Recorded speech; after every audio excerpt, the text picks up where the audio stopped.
Hi and welcome to Edward's Motorhomes. I'm Andy. Today we'd like to do a handover video for you on this Malibu T-500 QB. So as always, we're going to start on the exterior of the vehicle and then we're going to work our way in. So the first thing we need to show you is your bonnet release, which is just here. Next we have your fuel filler. That just works off your ignition key, just there. Then we have your underfloor storage. So you've got this great storage area just here, and on this particular vehicle, as you can see, we've got your solar controller just there.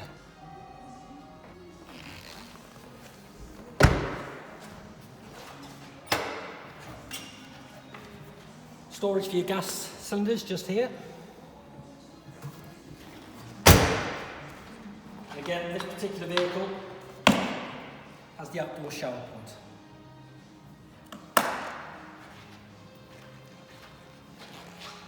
Fresh water filler just here, which again is just a normal hose, pop that in and fill up your system. Then we have access to your garage. Now on the passenger side we have the smaller door just here, and obviously on the driver's side we have the larger garage door, which we'll go through to in a second. On the rear, you have your reversing camera just up there. And then we have the large access area to your garage. Now, obviously in here as well, we have your winder handle for your awning just on the wall just there.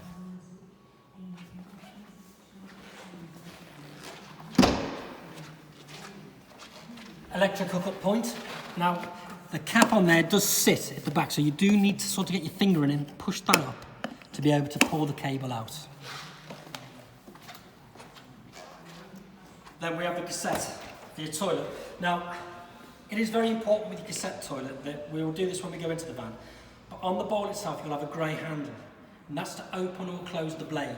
The blade must be closed for you to be able to remove your cassette. And when you do, you just literally clip up from here and pull it out. Now, you'll notice it's on wheels. So you literally take that through to what they call the Alson points. And on any campsite you'll find an Alson point, and that's where you'll dispose of the waste from your chemical toilet. To do that, pull this round, just take the cap off. When you pour it away to the Alson point, just remember to press the button on the back, start to let the air flow, so again it doesn't glug all over the place, it will run out smoothly. So you flush away, flush out with a hose, flush away again. Pop your new chemical directly into your cassette. You don't want to put it down your toilet, because what will happen is it will stain the green or the blue. It's very strong and it will stain your bowl otherwise. When you're done, cap back on. That just locks back in there. Job done. Here we have your fridge vents. Now you'll notice this one's got the cover on. We've taken this one off, and it's really to show you that you've got your winter cover on this one. This one we've put in the garage, and it's really to do with the fact of come winter, spiders, insects and things, they'll love to get in there. It's lovely and warm. You don't want things getting in there, so you put these on when you're not using the van. When you are using your fridge, you do need to take these off. Below this we have the flue for your heating, and this particular vehicle again has got an outside barbecue point. Underneath there we have this handy storage locker, which again, it's great for things like your levelling chocks or your toilet chemicals, the dirty bits and pieces you don't really want to put in your van. And then over here, we have more storage inside that double skin. And of course, just above us, we have the awning and the awning light. Let's take a look inside. So next we come to your cab. So when we're looking in your cab, if we start off on the driver's door, so over here you've got your lock or your unlock for the two cab doors, and of course your two electric windows. Then we have your electric mirror controls just here, wash wipes, Bluetooth controls and radio controls, indicators and headlights, and your cruise control just here. Then we have your pop-up tablet or phone holder. So how that works, you just pull it from the back. You unclip just here, pop your tablet or your phone just in there, and then you can charge that either through your USB or your 12 volts just here. And again, you can then Bluetooth that directly through into your media center. Media center, just here, cab air conditioning, heater controls, traction plus, hill descent, hazard warning lights, to lock or unlock your cab doors, and your heated mirrors just there. Over here we have your cool box, and that has your USB for your media centre. But with your cool box, if you've got your aircon on, that'll stay lovely and cool in there. So if you've got a bottle of water, bar of chocolate, anything like that, pop it in there and keep it nice and cool for you. Then we come on to your cab lines. So how your cab lines work, if we look at this side first of all, when you bring them out, try and keep them as straight as you can. And it works off a magnet and it'll just lock into place. When you bring them back, again, when you get to about that point, keep it as straight as you can, tuck the bottom in, and they just clip in. With the windscreen, it's the same. You pinch on either side, bring them into the centre and lock. I always think it's a good idea to put an elastic band or something around that centrepiece. You don't want it to be half engaged and then that happens. Next thing is, of course, when you are heading off, make sure these are clipped back in properly. You don't want to be turning left and that coming directly across in front of your face.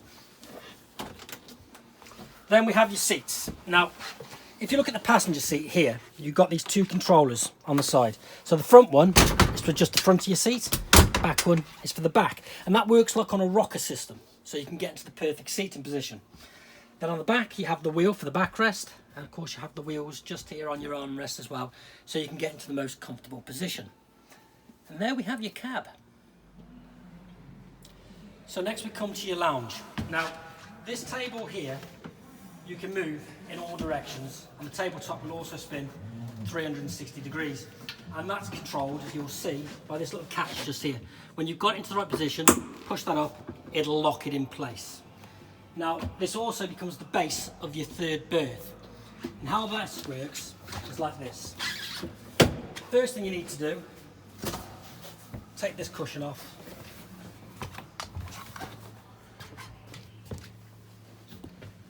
And this cushion just here. Now, while we're here, if you have a look just at that board just there, you'll see this piece of Velcro on.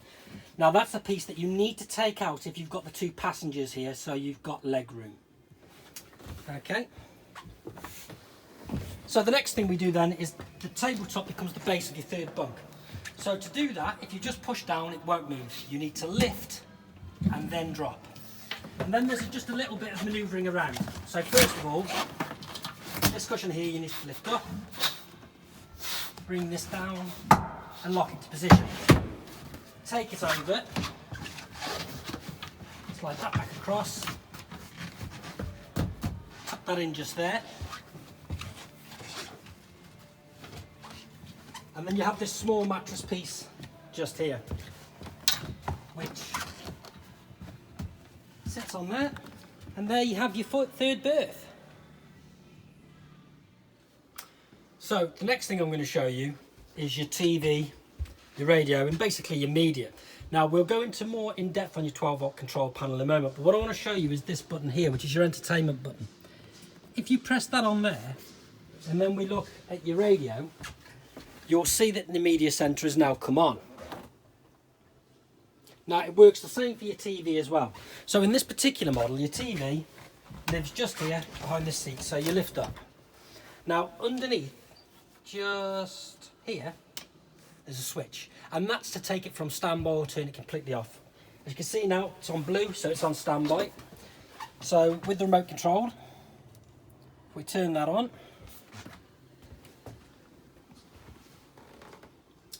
there we go. So then you have your TV. Now, obviously with a normal TV aerial, you will need to retune when you go into another local area. Okay, so next we're going to come to your Truma Duo controls, your 12-volt control panel and your heating. So the main thing over here is obviously your 12-volt control panel. So what we do, this button here turns on your 12-volt. This one is for your lights. Now your lights do have their own switches, so again, anything that you've left on will automatically come on when you press that one. This one, as we've already seen, puts on your entertainment. That one is your water pump. Over here, we have your leisure battery, fresh water tank, wastewater tank and vehicle battery. Now at the moment you'll see this light's on here, that's just telling us that we're plugged into the mains. And then next we come to your Truma heating system. So if you press the button, hold it in, it comes on, press it again, and you'll get these icons come across the top. Now we need to go to the third icon first. Press on here and this will give you your heat source. So you have gas. Mix 1 is gas and 1 electric element. Mix 2 is gas and 2 electric elements. Or you have electric on its own, 1 element, or 2 elements. Go to the back button. So once we've picked what we want, so again, if you're wild camping and you're just running off gas, you'll run off gas. If you're plugged into the mains, you can run off electric, or again, if you've got your gas on and you're plugged into electric, you can do the mix. So once we've done that, the next one we're going to come to is this first icon, and that's to set your temperature. And you can take that anywhere up to 30 degrees. So again, if you wanted it 20, you just now press that button in and that will set it at 20 degrees. Now, where your heating is concerned, you don't need to have water in your system. But for this second icon, you do, because this is your water systems. So when you press, you have Eco, which is 40 degrees, Hot, which is 60, or Boost, which will prioritise your hot water over anything else in the van. Next, we come to your vents, which is the fourth icon. So you have a choice between off and vent. When you click on vent, that will take you up to number 10, and that's literally how much air you're pushing through your vents. Next one is your timer. So again, if you like to get up at 7 o'clock in the morning, you can set your timer so your heating comes on at 6 and it's lovely and warm when you get up in the morning. Then of course we have your clock. So again, just by scrolling around there, pressing the button in, that will then set your clock. Next we come to your settings. So the first one is to offset the screen. Then you can change your temperature from degrees to Fahrenheit, the brightness of your panel, 12 or 24 hour clock, language, so again you can put it into French, German, Italian, whatever takes your fancy. Index I'll come back to in a second, and reset, so you can reset your system. Now index, if you do something wrong or there's an issue with your system, you'll have a warning triangle come up just here. Now that can be for many reasons. For argument's sake, it could be that you've got it on for gas but you've not turned your gas on, or you've put it on electric and you've not plugged into the mains.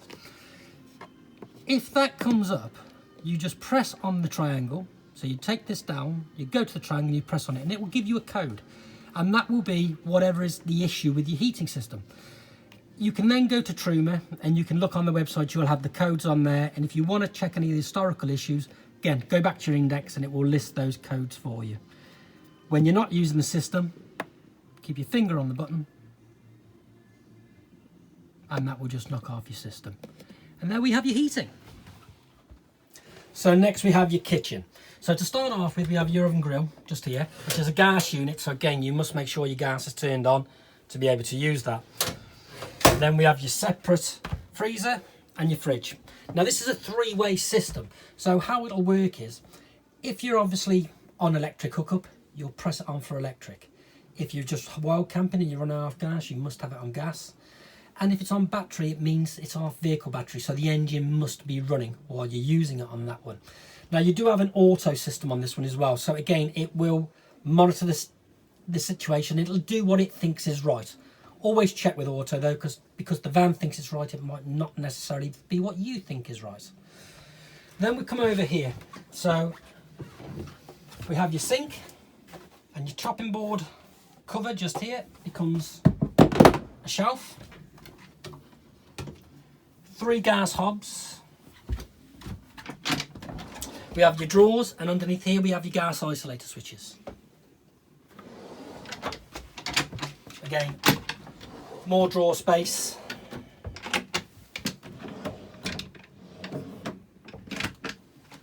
And this one, again, nice deep drawer in there. And right the way through. Now this one, over here, you've actually got your wine rack, which is a nice little touch. And in here, we have your bin.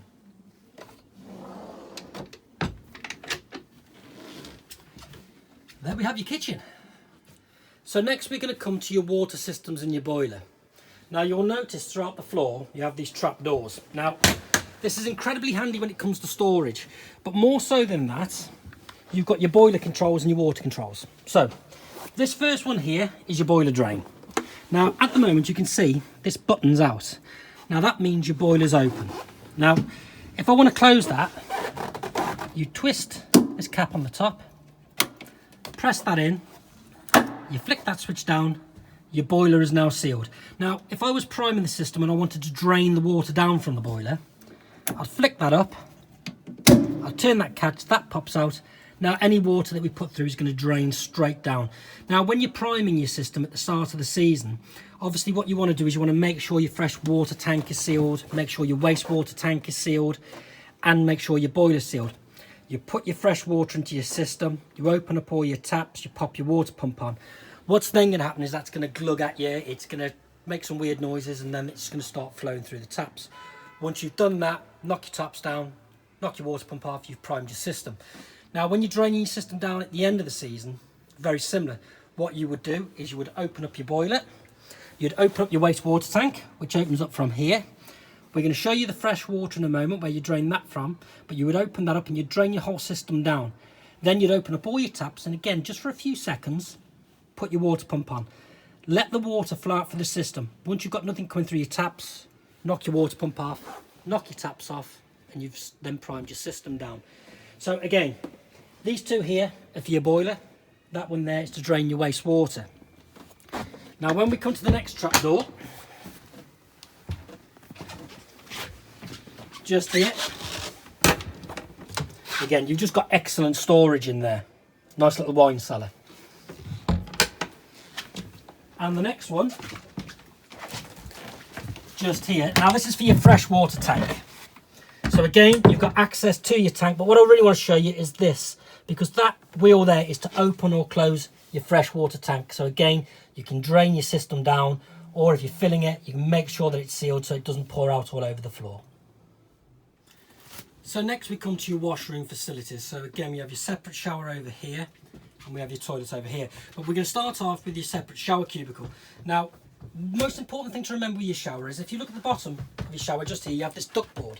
Now that must be removed for you to be able to have a shower. It's for you to be able to walk around the side of the bed, but obviously when you're having a shower, this screen won't be able to come across if that ductboard is still in place. Next we have this door here. So the toilet door actually locks off your lounge area. And then you can see we actually have your toilet here. Now, it'll swivel in all directions so you can get into the most comfortable spot. Now, when we were outside the van, we were actually talking about your blade and having the blade closed so you could remove your cassette. Well, as you can see, the blade at the moment is closed. And this handle here, if we pull there, that will open the blade. Pull it back, it'll close. In all fairness, the only reason you want that blade open is if you're using the toilet. Apart from that, keep it closed. Next we have your flush, just here, this blue button. For that to work, again, you must have your 12 volt on and your water pump. And just here, this little diagram, that will light up if your cassette is full. Next we have your wash basin, and we have excellent storage behind these mirrors just here. Now, the other thing which is great with this particular bathroom is once you've closed this door off here, so you're cutting off the lounge, you then have this false wall. So when you spike this out, that comes across there, this one comes across here. Now, in essence, what that gives you is a completely self-contained washroom facility. So again, if you've got people in the front, they don't need to come into your bedroom at the back to use the facilities. Vice versa, you don't need to go into theirs. So next we come to your main bedroom. Now, you'll see that you have a wardrobe either side. Also, you have your night reading lights just there, and you do have a USB charger just by the bed just there as well. Now, it's a proper slatted bed, you can see. So again, it's a really comfortable bed. Also, you have a headrest that will come ratchet up. So again, if you want to read in bed or have a cup of coffee, and it's actually nice because it's split down the centre. So if one of you wants to sit up, the other one doesn't, it's not an issue. Next we come to storage. You'll see under here, we have two very large drawers. And then either side of the bed, we have these storage areas. Now what's nice with there is it's actually cut into the flooring. So again, it goes a lot deeper. And that's your bedroom. Your fuse box lives just here underneath the passenger seat.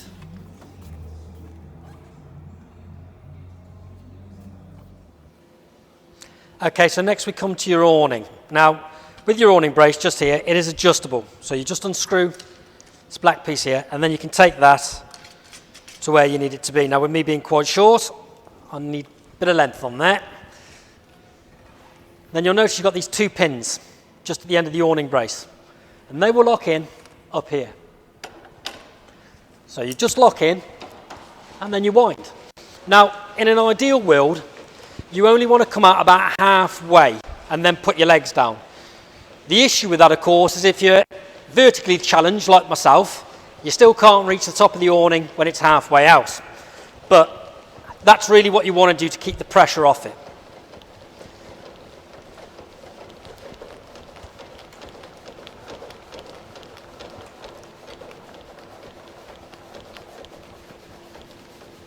Other thing to remember, of course, is you must make sure your habitation door is closed. You don't want the awning resting on top of the door. Now, you'll see just inside the awning here, you've got the legs and they're spring loaded in. So you just push back and drop down. And then you have these clips just here. So you'll slide down, get that into the right position, and you'll push that up. Now, in all fairness, when they're new, they're very tight and it'll feel like it won't want to go. It will, and the more you use them, the easier they get. Exactly the same on this side, if I can reach. There we go.